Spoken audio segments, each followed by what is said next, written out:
Currency Russian rouble. భారతదేశంలో రూపాయల, రష్యాలో రూబుల్ చెల్లుతుంది. ఒక భారతీయుడు రష్యా వెళ్ళినప్పుడు అక్కడ వస్తువులు కొనడానికి భారతీయ రూపాయిని రూబుల్లోకి మార్చాలి. ఈ మార్పిడి రేటు ప్రతిరోజు మారుతుంది. మార్కెట్ పరిస్థితులు, అంతర్జాతీయ వాణిజ్యం, కరెన్సీ డిమాండ్, సరఫరా మార్పిడి రేటు మార్పులకు కారణాలు.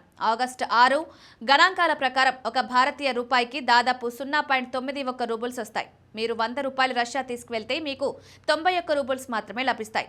రష్యాలో 100 రూపాయల విలువ తగ్గుతుంది.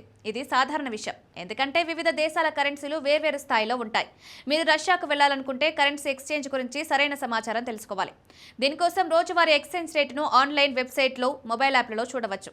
దీనివల్ల మీరు ఎంత డబ్బు తీసుకువెళ్లాలి, ఎంత ఖర్చు అవుతుందో అంచనా వేయవచ్చు. రష్యా అద్భుతమైన పర్యాటక ప్రదేశం. అక్కడి భవనాలు, మ్యూజియంలు, చర్చిలు, ప్రకృతి దృశ్యాలు పర్యాటకులను ఆకర్షిస్తాయి. మాస్కోలోని Kremlin, Red Square, Saint Basil Cathedral చాలా ప్రసిద్ధి చెందాయి. సెయింట్ పీటర్బర్గ్లోని Hermitage Museum, Peterhof Palace చరిత్ర, సంస్కృతికి అద్దం పడతాయి. చాలా మంది నగదుకు బదులుగా ఫారెక్స్ కార్డులను ఉపయోగిస్తారు. వీటిలో ముందే రూబుల్స్ లోడ్ చేసుకోవచ్చు.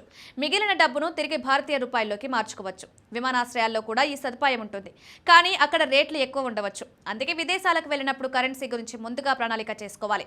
ఇది డబ్బును ఆదా చేయడంలో సహాయపడుతుంది, ప్రయాణాన్ని ఆనందంగా మారుస్తుంది.